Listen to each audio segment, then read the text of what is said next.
Bienvenidos a nuestro encuentro de todas las tardes, una alegría poder recibirlos y gracias a ustedes que nos están recibiendo allí en su casa. Estamos en vivo, como les decía, para poder conversar, para poder interactuar también a través de las redes sociales y ya mismo los invito a que puedan escribirnos a través de facebook.com/nuestroencuentro.nt. Esta es la oportunidad que ustedes tienen de mandar saludos, de participar del tema de hoy, que es riquísimo, como yo ponía en Facebook, porque vamos a estar hablando sobre educación. La educación de ayer, la de antes, vamos a estar hablando de las cosas que cambiaron y aquellas que nos preocupan, aquellos que están todavía estudiando, a los padres que tienen sus hijos en medio del camino facultativo para que puedan estar aprendiendo en esta tarde. Y para eso tengo dos personas de experiencia que van a estar acompañándonos ahora en nuestro programa.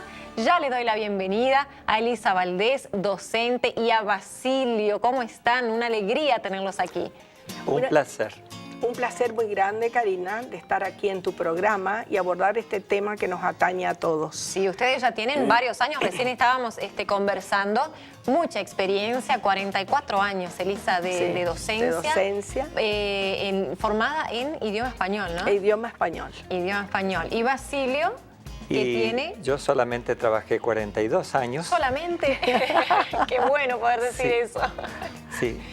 Y no quise competir con ella porque cuando llegó el tiempo me quise retirar y soy profesor de geografía. De geografía. Y ustedes están trabajando siempre juntos. Bueno, son esposos para aquellos que no los conocen, pero estoy segura que mucha gente que nos está acompañando, principalmente en Argentina, los debe de conocer. Y aquí también en Nuevo Tiempo, varios tuvieron la oportunidad de ser sus alumnos, ¿no?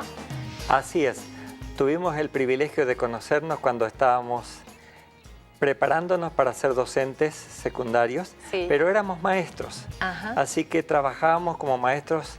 Ella era directora de una escuela, yo era maestro en otra de las escuelas de Posadas, solteros, y terminando ya la carrera, fue cuando nos conocimos, cuando yo estaba terminando la carrera de geografía. Y por supuesto nos enamoramos. Claro que sí, son encantadores los dos y ustedes lo van a ver a través de este programa también. Y además lo interesante que ustedes son también enamorados de su profesión. Y eso es una cosa que hoy hablábamos que cuenta mucho a la hora de educar, ¿no? ¿Qué les parece a ustedes que antes era más efectivo? Se habla mucho, se compara mucho de lo que era la educación hace unos años atrás y lo que es hoy en día. Se habla mucho hoy de los jóvenes. Algunos padres reclaman, algunas otras personas mayores dicen que los jóvenes ya están más, no mal educados, pero sí un poco más desobedientes tal vez, ¿no? ¿Qué les parece a ustedes que fue cambiando en ese transcurso del tiempo? ¿Hablo yo? Hablamos después yo. Si dijéramos que los jóvenes de ahora son más difíciles o más complejos o más complicados, en realidad debiéramos decir que el mundo actual es más complejo. Es más complicado, ¿no? Los jóvenes siguen siendo jóvenes, los hogares siguen planteando o teniendo problemas o dificultades, quizás más difíciles de afrontar actualmente. La educación se torna más difícil también ahora. Sin embargo, los jóvenes tienen el privilegio de tener miles de oportunidades más completas de las que nosotros disponíamos en su tiempo. Por lo tanto, tendríamos que ser muy objetivos y no echarle toda la culpa a los tiempos que nos toca vivir, ni que los tiempos son difíciles o que los jóvenes son difíciles. ¿Cuáles son los mayores cambios que te parece, Elisa, que hubo de aquella época hasta ahora? A mí me parece que la educación es un tema que nos debe preocupar a todos. A los padres en primer lugar, a los maestros o profesores, a los amigos, a los vecinos. A todos nos debe preocupar la educación, al gobierno. Los jóvenes son los jóvenes, el adolescente es adolescente, el niño es niño, y debiéramos tratar de estudiar con la ayuda de Dios y ver las posibilidades de tener las verdaderas herramientas para saber acompañarlos en el camino de la vida. Yo amo mucho a los chicos intensamente. He leído muchas veces esa oración que escribió Gabriela Maestral, que se llama Oración al Maestro, y hay una parte donde dice, dame el ser de madre más que las madres para poder amar y defender como ellas lo que no es carne de mis carnes. Creo que el que desea ser docente debe plantearse si realmente va a amar, va a querer a un niño, a un adolescente como lo quiere su mamá. Exacto. Y si yo tomo esto como un objetivo, lo llevo de la mano, creo que voy a poder llegar a los objetivos que como cristianos y como educadores queremos abarcar. Los padres muchas veces se encuentran en la situación de que, bueno, son queriendo o no obligados, digamos, a educar a sus hijos, de tenerlos, de tratar de enseñarles. Los maestros, como bien dice Elisa, es una vocación, ¿no? Muchas veces en nuestro programa también hemos hablado de vocación y no es una cosa que solamente, bueno, es mi trabajo, me gusta, ok, lo voy a hacer. Hay que amar realmente esa profesión, requiere de mucha paciencia, no criamos un niño, sino varios, ¿no? En tu experiencia, Elisa, ¿cuántos niños tenías y de qué edades más o menos? Siempre? Bueno, yo empecé siempre enseñando en 7º grado, es decir, prácticamente me inicié con los adolescentes y luego pasé a trabajar en el secundario y terminé jubilándome con ellos. Aunque hice otros trabajos para la universidad, como enseñar lengua española, por ejemplo, en el primer cuatrimestre a los alumnos brasileños, enseñé español a los chicos americanos, pero prácticamente trabajé con adolescentes. Sí. Ahora, yo siempre les digo a los docentes que los tenemos que amar. El chico se da cuenta cuando es amado, sí, cuando es respetado por su maestro, por su profesor, por su profesora. Si yo me doy por entera a esa vocación, yo no creo que pueda tropezar, claro, ni que pueda tener obstáculos.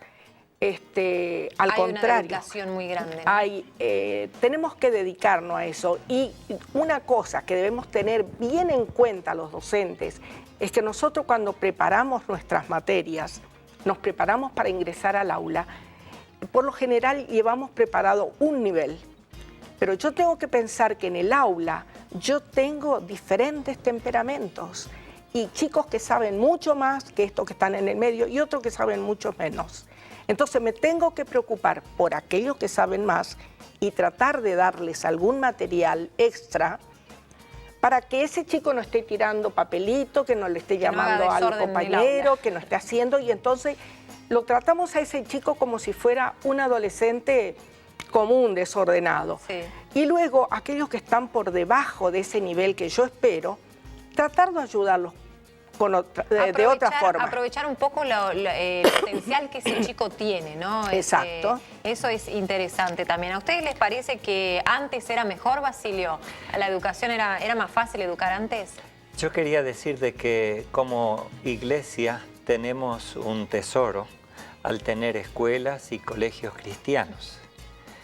Es bueno que nosotros tengamos conciencia de eso y también decirle a los padres, si es que tienen junto a sus casas o cerca de sus hogares un colegio cristiano, es una bendición enorme que tienen. Es una gran ayuda. Es un tesoro que tienen que cuidar y tienen que ocuparse y tienen que preocuparse para que eso funcione bien.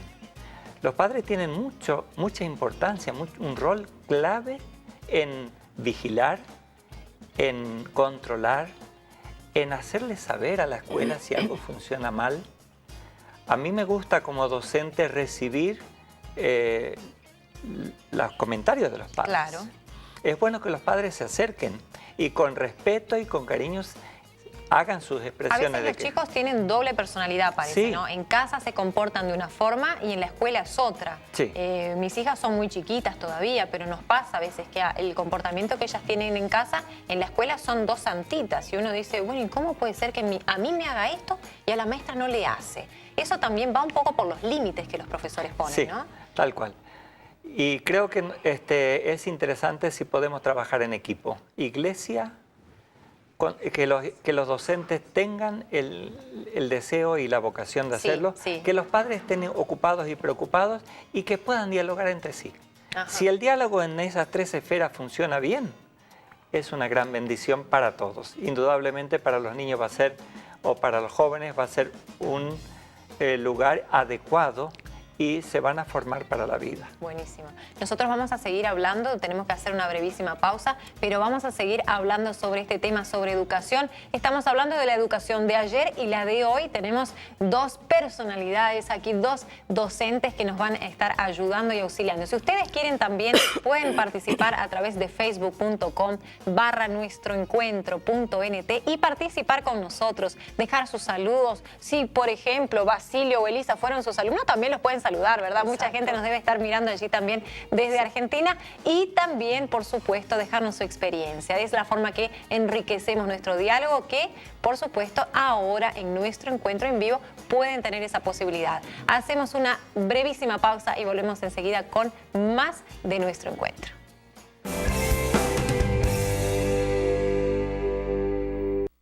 Continuamos con nuestro encuentro, seguimos en vivo y estamos con un tema apasionante. Estamos hablando sobre educación. La educación de ayer, la de hoy, ¿qué cosas mejoraron? ¿Qué cosas podemos mejorar? Si usted siente que hay alguna falla en la educación de sus hijos o está preocupado también de cómo ser mejores educadores en casa, hoy tenemos ese tema aquí puesto para que ustedes puedan estar opinando y ya lo pueden hacer a través de facebook.com/nuestroencuentro.nt. Y estábamos conversando con Elisa y con Basilio, dos profesores de mucha experiencia, y eso es lo bueno, que de esa forma nos podemos también estar nutriendo, enriqueciendo y nos pueden estar pasando las experiencias que ustedes han tenido, ¿no? Estábamos hablando un poquito sobre cuáles fueron esos grandes cambios de lo que era la educación de antes, si es mejor o es más fácil tal vez, o ha sido más fácil educar antiguamente. Y una cosa que me gustaría preguntarle a Basilio, ¿qué fallas le parece que hay en los padres o en los alumnos o en los profesores, que a veces la educación actualmente no está dando cierto, en esta época que estamos viviendo? Probablemente una de las diferencias importantes tiene que ver con los tiempos que nos toca vivir, porque antiguamente los colegios eran un poco más pequeños, el número de estudiantes era más reducido, sí. El trabajo era más personalizado, los docentes conocíamos los nombres de cada uno y podíamos interactuar directamente porque teníamos tiempo completo para estar en el colegio con los alumnos. Entonces éramos algo así como maestros y tutores. Claro. Actualmente las aulas están mucho más completas, más llenas, probablemente están abarrotadas, a veces tienen aulas de 40 o de 50 alumnos. Eso dificulta las dificultades. Y en el área de los docentes, ocurre que muchos docentes actualmente, para abaratar costos, la iglesia solo contrata en tiempos parciales. Eso implica que el docente tiene que recurrir a otros lugares de trabajo para completar sus horas laborales. Y entonces hace una pasada por el colegio y corre a otros colegios para completar sus horas de trabajo. Claro. Y por ahí no probablemente tanto, ¿no? Es más impersonal. Claro, exactamente. Ahora, una cosa que hoy hablábamos un poquito atrás de cámara que me pareció muy interesante es de que ustedes dicen que muchas veces los alumnos, aquel alumno que uno lo cataloga como el alumno problemático, hay que darle un afecto también. Esos alumnos problemáticos tienen alguna carencia, tal vez algún problemita que hay que descubrir y que se puede también mejorar, ¿cierto, Elisa? Y hay alumnos que tienen o que los tratan como unos adolescentes rebeldes. Claro. Y quizás ese chico esté esperando de su profesor o de su profesora un golpecito en la espalda, un lindo apretón de manos, un abrazo de sus padres, o quizás tenga que recurrir a un psicólogo, el psicólogo indicará si tiene que ir a un psiquiatra, el psiquiatra indicará si tiene que tomar algún medicamento, pero debemos tratar de buscar todos los recursos para que la conducta de ese chico sea buena, sea efectiva. Además, yo quiero hacerle una recomendación tanto a los padres como a los maestros. Nosotros tenemos dos grandes libros importantes y que nos hablan acerca de la educación. La Biblia es el primer libro. En Proverbios dice, instruye al niño en su carrera y aun cuando fuere viejo, no se apartará de ella. Y la conducción del niño, escrito por Elena White, una escritora norteamericana, es un modelo de libro para que sea leído por los padres. Entonces, también los padres nos tenemos que preparar antes de ser padres y los docentes prepararse antes de ser docentes. Tener lectura, buscar herramientas para poder hacer bien el trabajo. Y también, si bien hay que leer antes, como bien dice Elisa, a veces también durante la vida y el crecimiento de nuestros hijos tenemos que releer algunos apoyos tan importantes como ese. En mi caso ya voy una segunda o tercera vez y siempre uno descubre cosas nuevas e interesantes al momento que uno está viviendo, ¿no? Se adapta a esa situación. A veces nos olvidamos y de repente releemos alguna página donde descubrimos alguna cosa que nos está aconteciendo en ese momento y parece que es una forma de respuesta, ¿no? De cómo los padres podemos auxiliar, y resaltando lo que decía Basilio, qué interesante es poder trabajar en equipo. Exacto. Trabajar los profesores juntos, los directores, si hay un psicopedagogo también en el colegio, a veces cuando los chicos tienen un cierto problema, y por supuesto que en casa es nuestra mejor escuela, ¿no? Muchas veces conversando con algunos profesores, inclusive y psicólogos, uno predica un poco con el ejemplo, no solamente con lo que le decimos a los chicos, sino cómo actuamos los papás, ¿no? Ellos son como una esponjita, siempre están espiando a los papás y copiando, y así debe ser con los maestros también, ¿no? O sea, esas actitudes que uno tiene. Ahora, hay un elemento nuevo que creo que surge actualmente en la vida de los chicos, que es la alimentación. En los tiempos antiguos la alimentación era más natural y más simple. Probablemente el líquido que los chicos consumían era el agua, la comida era procedente de las huertas, de lugares mucho más natural, ¿verdad? Actualmente la comida elaborada, los productos que están conservados, las bebidas con muchos azúcares y alimentos que lo llamamos comida chatarra, que se venden procesados, todo eso, afectan mucho a la salud del chico. Probablemente muchos chicos son hiperactivos a causa de ese problema. Y nosotros, los padres, debieran ver, detectar, darse cuenta si ese problema puede ser solucionado con una dieta adecuada.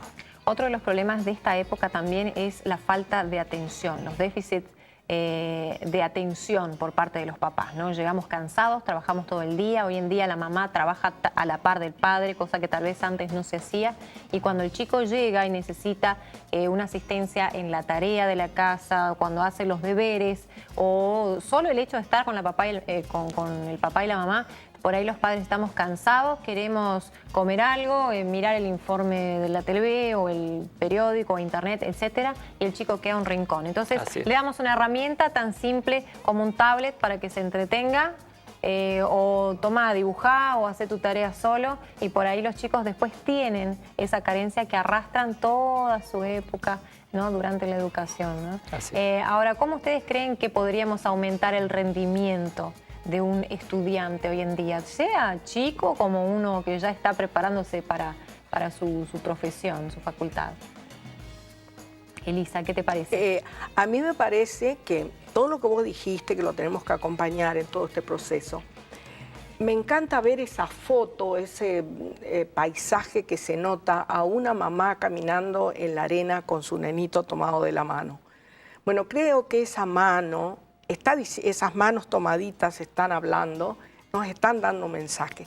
Que así como nosotros llevamos a ese niño de la mano, tenemos que acompañarlo hasta que sea independiente, hasta que piense por sí mismo, hasta que encuentre cuál es la carrera que le gusta, qué es lo que tendría que hacer mañana. Acompañarlo en eso. No debemos dejar de orar por nuestros hijos. Yo tengo una hijita que leyó un libro en inglés y que cuenta cómo llegan las oraciones de las madres al trono celestial. Que si ella lo consigue en español, me lo quiere comprar. Entonces, orar con ellos. A veces ellos están ansiosos, están preocupados, están tensionados, tengo una prueba, tengo un escrito, me saqué una mala nota, y arrodillarnos, orar. Y darles el apoyo, ¿no? Y darles el apoyo. Yo tengo, por ejemplo, mi nieta que está haciendo medicina, estaba muy preocupada por una materia que ella tenía que ir a rendir. Pero estaba tan mal la vi, que le tomé la mano y le dije, Agustinita, no vas a ir a rendir tu examen sin que antes hagamos una oración. Muy bien. Entonces, hicimos la oración y como a las 2 horas volvió cantando una canción. Y Feliz de la Agustina, vida. ¿cómo te fue? Ay, abuela, me fue hermoso.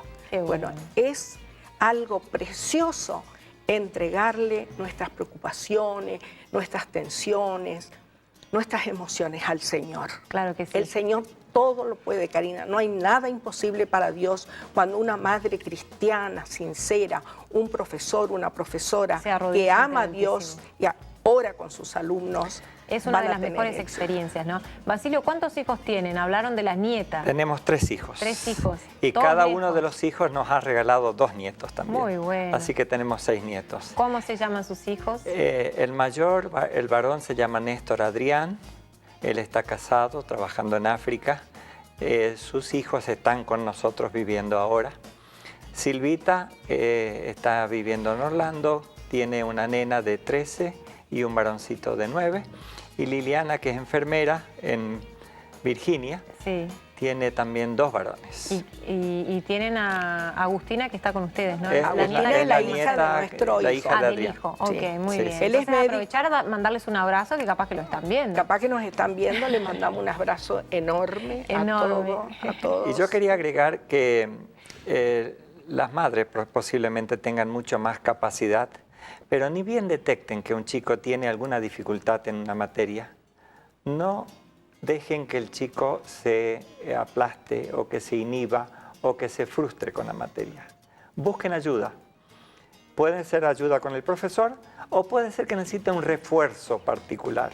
Nosotros siempre hemos tratado de, ni bien detectamos que hay alguna dificultad, hay ciencias difíciles, las matemáticas, las lenguas, el idioma extranjero suele presentar Sí, dificultades, sí. la química Sí. o la biología. Bueno, ni bien el chico tiene problemas y está yéndole mal en los estudios, buscar ayuda. Iniciarlo positivamente en esa materia, para porque que no una se vez que agarra el traume, viaje, luego siguen solos. Muy Es bien. darle un empujoncito. Generalmente es muy poquito lo que hay que hacer.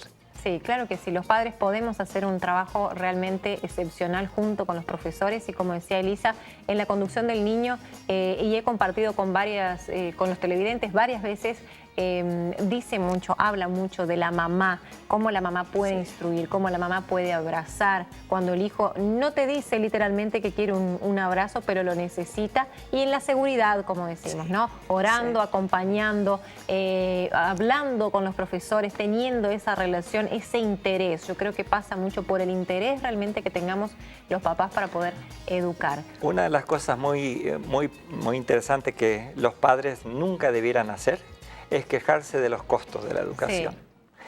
Hablar de eso como una inversión. Sí, y nosotros hablamos por experiencia, porque nos tocó educar a nuestros hijos 3 en hijos. colegios con pagos, pero además era una época de alta complejidad con gran inflación en Argentina, en la década del 80, Y donde sigue nos han siendo, ¿no? quitado Sigue. 4 ceros a la moneda y luego 2 ceros más a la moneda. Las dificultades una siguen devaluación. existiendo, Siempre pero cuando existió. uno tiene ganas Pero se puede siempre hacer, ¿no? lo consideramos como una inversión muy valiosa y realmente lo es, y lo van a poder comprobar al final de sus días. Muchísimas gracias por este momento que nos han podido auxiliar también en la educación, que han podido estar con nosotros, un momento muy agradable. El tiempo infelizmente es poco, pero quisiera agradecerles de corazón este ratito que estuvieron con nosotros, y a los amigos que nos están acompañando saben que pueden seguir a través de las redes sociales en facebook.com/nuestroencuentro.nt. Allí podemos continuar comentando sobre este tema. Mañana tendremos otro tema apasionante y claro que ustedes pueden estar en compañía de TV Nuevo Tiempo. Gracias nuevamente, y a ustedes gracias también por recibirnos en su casa. Nos vemos mañana, si Dios quiere, en otro encuentro aquí en vivo. Un abrazo.